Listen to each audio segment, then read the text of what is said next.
बांग्लादेश के पूर्व captain Shakib Al Hasan murder के इल्जाम में फंस गए हैं। उन पर बाकायदा एफआईआर हो गई है। नमस्कार, मैं हूं रौनक। रणतंत्र में वेलकम। बांग्लादेश से पिछले 1 महीने से डरा देने वाली खबरें आ रही हैं और क्रिकेट के लिहाज से भी वहां पर चीजें अच्छी नहीं चल रही हैं। बांग्लादेश के पूर्व कप्तान मशरफ मुर्तजा का घर जला दिया गया था जब वहां पर हिंसा हो रही थी।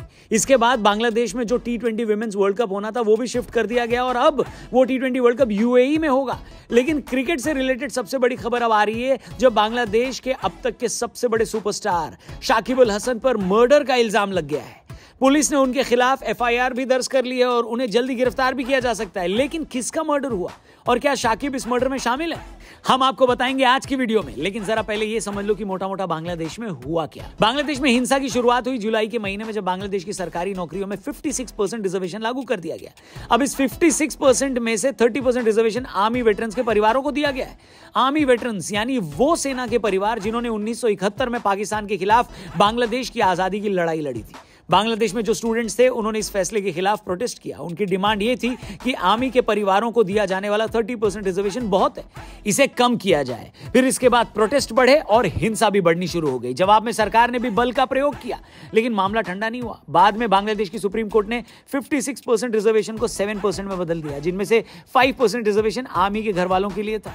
लेकिन डिमांड पूरी होने के बावजूद स्टूडेंट्स ने अपना प्रोटेस्ट नहीं रोका। आर्मी ने भी स्टूडेंट्स का साथ दिया और बांग्लादेश में तख्ता पलट हो गया। शेख हसीना को बांग्लादेश छोड़ना पड़ा और उसके बाद बांग्लादेश में बड़े लेवल पर हिंसा हुई। इसी हिंसा में मोहम्मद रुबेल नाम के एक शख्स का मर्डर कर दिया गया और अब इस मामले में रुबेल के पिताजी रफीकुल इस्लाम ने ढाका के पुलिस स्टेशन में एफआईआर दर्ज करी है, जिसमें रुबेल की हत्या का इल्जाम 147 लोगों पर डाला गया है। इन 147 लोगों में शाकिब अल हसन का भी नाम है और ढाका के आडाबोर पुलिस स्टेशन में यह केस फाइल किया गया है। एफआईआर में यह लिखा गया है कि रुबेल 5 अगस्त को जब प्रोटेस्ट में हिस्सा ले रहे थे तब हिंसा हुई, उनको गोली लगी और फिर 2 दिन के इलाज के बावजूद अस्पताल वाले उन्हें बचा नहीं पाए।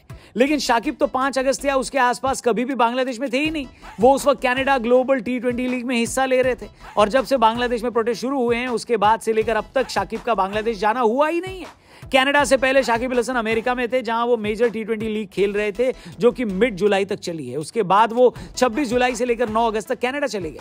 फिलहाल शाकिब रावलपिंडी में पाकिस्तान के खिलाफ टेस्ट खेल रहे हैं। तो आपको लग रहा होगा कि जब शाकिब का हिंसा से कोई लेना देना नहीं है तो उनको मर्डर में क्यों फंसाया जा रहा है। असल में बांग्लादेश में उनकी पूर्व प्रधानमंत्री शेख हसीना और उनकी पार्टी आवामी लीग को लेकर बहुत गुस्सा है। शाकिब ने इस साल जनवरी में आवामी लीग से चुनाव लड़ा था और जीत भी गए थे, जिसके बाद वो शेख हसीना की पार्टी से मेंबर ऑफ पार्लियामेंट बने।